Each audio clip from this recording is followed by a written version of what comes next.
નમસ્કાર મિત્રો સ્વાગત છે તમારું અમારી યુટ્યુબ ચેનલમાં। આજની વિડીયોમાં વાત કરીશું દેશ અને દુનિયાના સુપરફાસ્ટ સમાચારની।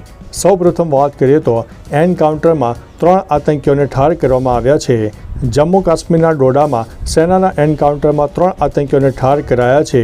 ડોડામાં સુરક્ષા દળોના સર્ચ ઓપરેશન સમયે સેના સાથેની અથડામણમાં 3 આતંકીઓને ઠાર કરવામાં આવ્યા છે। ડોડામાં આતંકવાદીઓ છુપાયા હોવાની બાતમી મળતા સેનાએ સર્ચ ઓપરેશન હાથ ધર્યું હતું, જેમાં આતંકવાદીઓએ સુરક્ષા દળો પર ફાયરિંગ કરતા બંને તરફથી ગોળીબારમાં 3 આતંકીને ઠાર કરવામાં આવ્યા છે। મિત્રો, અન્ય મહત્વના સમાચારની વાત કરીએ તો હવે સોડાની બોટલમાંથી મળ્યો છે કાન ખજૂરો। સોડા પીવાના શોખીન છો તો આ સમાચાર વાંચીને ચોંકી જશો।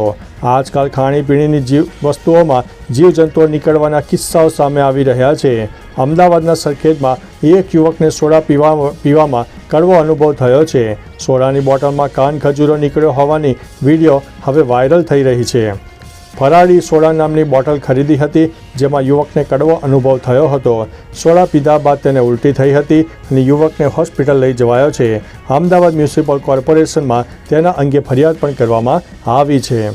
મિત્રો, અન્ય મહત્વના સમાચારની વાત કરીએ તો ગઠિયો સોનાની 6 ચેઇન લઈને ફરાર થઈ ગયો છે। હિંમતનગર શહેરમાં આવેલા સહકારી જીન રોડ પર એક જ્વેલર્સની દુકાનમાંથી ગઠિયો સોનાની 6 નંગ ચેન ચોરીને ફરાર થઈ ગયો છે, જેમાં આ ગઠિયો ગ્રાહકના સ્વાગમાં જ્વેલર્સમાં પહોંચીને અલગ અલગ ચેન જોવાના બહાને ટેબલ પર રાખેલ પ્લાસ્ટિકના ડબ્બામાંથી સોનાની 6 નંગ ચેન લઈને પોતાના કપડામાં સંતાડી દીધી હતી। જોકે આ અંગે શહેરના A ડિવિઝન પોલીસ સ્ટેશનમાં એક યુવક વિરુદ્ધ ગુનો નોંધીને આગળની તપાસ હાથ ધરી છે। મિત્રો, અન્ય મહત્વના સમાચારની વાત કરીએ તો પાડોશી દેશમાં ગરમીના કારણે 450 લોકોના મોત થયા છે। પાકિસ્તાનના કરાચીમાં શનિવારથી ભારે ગરમી પડી રહી હતી। છેલ્લા 4 દિવસમાં આ વિસ્તારમાં ઓછામાં ઓછા 450 લોકોના મોત થયા છે। કરાચીની જિન્નાન હોસ્પિટલના ડૉક્ટરના જણાવ્યા અનુસાર આ મૃત્યુ નશીલી દવાઓના સેવન અને ગરમીના કારણે થઈ ગયા છે। હવામાન વિભાગના જણાવ્યા મુજબ પોર્ટ સિટી કરાચીમાં શનિવારથી આકરી ગરમી પડી રહી છે। આ વિસ્તારમાં તાપમાન સતત 4 દિવસથી 40 ડિગ્રી સેલ્સિયસને વટાવી ગયું છે। મિત્રો, અન્ય મહત્વના સમાચારની વાત કરીએ તો ગોલ્ડી બ્રાન્ડની માહિતી આપનારને ₹10 લાખનું ઇનામ જાહેર કરવામાં આવ્યું છે।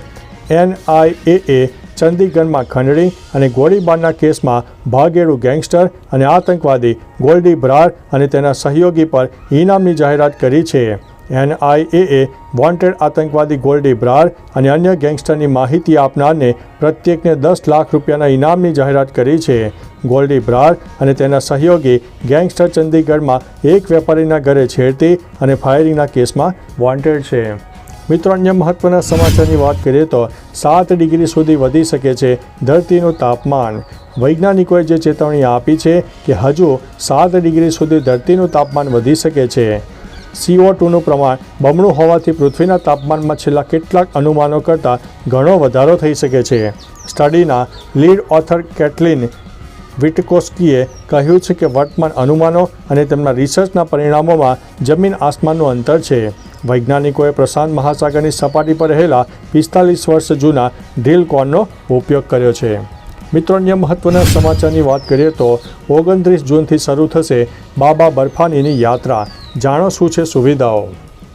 29 જૂનથી શરૂ થનારી અમરનાથ યાત્રા માટે હાલથી તડામાર તૈયારીઓ શરૂ કરવા દેવામાં આવી છે। 19 ઓગસ્ટ સુધી ચાલનારી યાત્રામાં બાબા બર્ફાનીના દર્શન માટે ઓફલાઈન રજિસ્ટ્રેશન પણ શરૂ થઈ ગયા છે। જો કે આ વખતે શ્રદ્ધાળુઓ માટે વાહનો માટે ખાસ પાર્કિંગની વ્યવસ્થા કરવામાં આવી છે, જેથી તેમને ટ્રાફિક જામમાં હેરાન ન થવું પડે।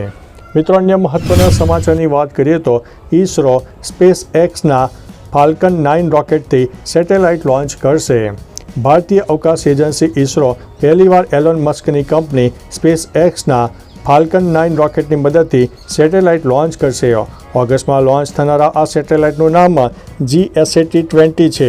આ ઉપગ્રહનું કામ પૃથ્વી પર સંચારની સુવિધા પૂરી પાડવાનું છે। તે આખા ભારતને કવર કરશે। આ ઉપગ્રહનું વજન 4700 કિલોગ્રામ છે। તેની હાઈ થ્રુપુટ ક્ષમતા 48 Gbps હશે।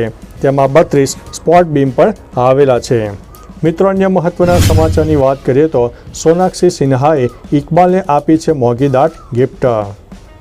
બોલિવૂડ એક્ટ્રેસ સોનાક્ષી સિન્હાએ એક્ટર ઇકબાલ સાથે 23 જૂનના રોજ લગ્ન કર્યા છે. આ કપલ એકબીજાને 7 વર્ષથી ડેટ કરતા હતા, જેના લગ્ન બાદ તેઓએ તેમનું ગ્રાન્ડ રિસેપ્શન મુંબઈમાં આપ્યું હતું. જણાવી દઈએ કે જાહિરે તેની પત્ની સોનાક્ષીને BMW i7 electric sedan car gift કરી છે. આ કારની કિંમત 2.12 કરોડ રૂપિયા છે, જેના ફોટો સોશિયલ મીડિયા ઉપર વાયરલ પણ થઈ રહ્યા છે. મિત્રો, અન્ય મહત્વના સમાચારની વાત કરીએ તો સુરક્ષા દળોએ 3 આતંકીઓને ઠાર કર્યા છે. જમ્મુ કાશ્મીરના ડોડા જિલ્લાના ભદ્રવા સેક્ટરમાં સુરક્ષા દળોએ એન્કાઉન્ટરમાં 3 આતંકવાદીઓને ઠાર કર્યા છે. એડીજીપી જમ્મુ આનંદ જૈને કહ્યું છે કે આતંકવાદીઓના કબજામાંથી મોટા પ્રમાણમાં હથિયારો અને દારૂગોળો મળી આવ્યો છે, જેમાં 2 M4 ગન અને AK-47 રાઇફલ સામેલ છે. વિસ્તારમાં સર્ચ ઓપરેશન ચાલી રહ્યું છે. અહીં 3 આતંકવાદીઓની હાજરીમાં માહિતીના આધારે સર્ચ ઓપરેશન શરૂ કરવામાં આવ્યું છે. મિત્રો, અન્ય મહત્વના સમાચારની વાત કરીએ તો સૌરાષ્ટ્રમાં મેઘરાજાની ધમાકેદાર બેટિંગ, ચારે તરફ પાણી જ પાણી. રાજ્યમાં ચોમાસાનો વિધિવત રીતે પ્રારંભ થઈ ગયો છે. સમગ્ર રાજ્યને ચોમાસાએ આવરી લીધું છે. ત્યારે મધ્ય ગુજરાતમાં સર્જાયેલા સાયક્લોનિક સર્ક્યુલેશનના પગલે રાજ્યમાં હવે ધોધમાર વરસાદ વરસી શકે છે. સૌરાષ્ટ્ર ઉત્તર ગુજરાતમાં મેઘરાજાની ધમાકેદાર બેટિંગ જોવા મળી હતી. મોરબીના ટંકારા ઉપરાંત ગીર સોમનાથ, જૂનાગઢ, અંબાજી, જામનગર સહિતના વિસ્તારોમાં ભારે વરસાદ ખાબક્યો હતો. આગામી 2 દિવસ હજુ પણ અતિ ભારે વરસાદની આગાહી વ્યક્ત કરવામાં આવી છે. મિત્રો, અન્ય મહત્વના સમાચારની વાત કરીએ તો જુલાઈમાં લગ્ન માટે માત્ર 8 શુભ મુહૂર્ત છે. આ વખતે જુલાઈમાં કુલ 8 તારીખોએ લગ્ન સમારોહ યોજાઈ શકે છે. આ 9, 10, 11, 12, 13, 14, 15 અને 16 જુલાઈના રોજ શુભ તારીખો છે. 17 જુલાઈથી ચાતુર્માસ શરૂ થતાં આગામી 4 મહિના સુધી લગ્ન શક્ય નહીં બને. આ પછી 12 નવેમ્બરે દેવોત્થાની એકાદશી પછી લગ્ન માટે શુભ મુહૂર્ત મળશે. ગુરુ અને શુક્ર ગ્રહોની ઉદય થતાં જ લગ્ન, ગૃહપ્રવેશ, મુંડન, યજ્ઞોપવિત વગેરે જેવા શુભ કાર્યોનો પ્રારંભ થશે. મિત્રો, અન્ય મહત્વના સમાચારની વાત કરીએ તો સૌરાષ્ટ્ર બાદ હવે મધ્ય ગુજરાતનો વારો. ભારે વરસાદની કરવામાં આવી છે આગાહી. સૌરાષ્ટ્રમાં ભારે વરસાદને કારણે રસ્તા પર પાણી ફરી વળ્યા હતા. રાત્રે સૌરાષ્ટ્રના કેટલાક વિસ્તારોમાં મેઘરાજાની ધમાકેદાર બેટિંગ જોવા મળી હતી. ત્યારે હવે મધ્ય ગુજરાતના અનેક ભાગોમાં ભારેથી અતિભારે વરસાદની આગાહી વ્યક્ત કરવામાં આવી છે. આગામી 7 દિવસ ભારે વરસાદ ખાબકશે તેવો હવામાન વિભાગ દ્વારા આગાહી કરવામાં આવી છે. ઉલ્લેખનીય છે કે અમદાવાદમાં 2 દિવસ પહેલાં રાત્રે ધોધમાર વરસાદ ખાબક્યો હતો. મિત્રો, અન્ય મહત્વના સમાચારની વાત કરીએ તો પાણીના પ્રવાહમાં 25 ભેંસોનું ટોળું તણાઈ ગયું છે. રાજ્યમાં વરસાદી માહોલ છવાયો છે. ત્યારે સૌરાષ્ટ્ર, ડાંગ, ભાવનગરમાં વરસાદી માહોલ છવાયો હતો. મકનડોળના તાલુકાના ચરેલ સહિતના ગ્રામ્ય પંથકમાં પણ ધોધમાર વરસાદ પડ્યો હતો. ચરેલ ગામમાં 4 ઇંચ જેટલો વરસાદ વરસ્યો હતો. ભારે વરસાદને લઈને ચરેલ ગામની નદીમાં ઘોડાપૂર આવ્યું હતું. જામકંડોરણા તાલુકાના બરડિયા ગામે પૂરના પ્રવાહમાં ભેંસો તણાવવાનો વિડીયો સોશિયલ મીડિયામાં વાયરલ થઈ રહ્યો છે. મિત્રો, અન્ય મહત્વના સમાચારની વાત કરીએ તો વાલીઓ માટે રાહતના સમાચાર. ગુજરાતમાં છેલ્લા ઘણા સમયથી બાળકોના વાલીઓને રાહત મળી નથી, પરંતુ હવે રાજ્ય સરકારનો આ નિર્ણય તેમને રાહત આપનારો છે. સરકારે શાળાઓમાં ખાનગી પ્રકાશનોના પુસ્તકોના ઉપયોગ ઉપર રોક લગાવી દીધી છે. હવે તમામ શાળાઓએ NCERT અને GCERT દ્વારા મંજૂર કરેલા પુસ્તકોનો જ ઉપયોગ કરવાનો રહેશે. આ નિયમનું પાલન તમામ શાળાઓએ કરવાનું રહેશે. મિત્રો, અન્ય મહત્વના સમાચારની વાત કરીએ તો CBI કસ્ટડીમાં કેજરીવાલને મળશે આ રાહત. CM અરવિંદ કેજરીવાલને રાઉઝ એવન્યુ કોર્ટ ગત રોજ 3 દિવસ માટે CBI કસ્ટડીમાં મોકલ્યા હતા. જતાં પહેલાં કેજરીવાલને કોર્ટે કહ્યું છે કે તેઓ સૂતા પહેલાં ભગવદ્ ગીતા વાંચે છે. કેજરીવાલની અપીલ પર કોર્ટે તેમને ભગવદ્ ગીતા ઉપલબ્ધ કરાવવાનો આદેશ આપ્યો છે. કોર્ટે કેજરીવાલને દવાઓ અને ચશ્મા પોતાની સાથે રાખવા, ઘરે બનાવેલું ભોજન ખાવા અને દરરોજ 1 કલાક પત્ની અને પરિવારને મળવાની પરવાનગી પણ આપી છે. તો ચાલો મિત્રો, ફરીથી દેશ અને દુનિયાના સુપરફાસ્ટ સમાચાર લઈને મળતા રહીશું. ત્યાં સુધી અમને રજા આપશો.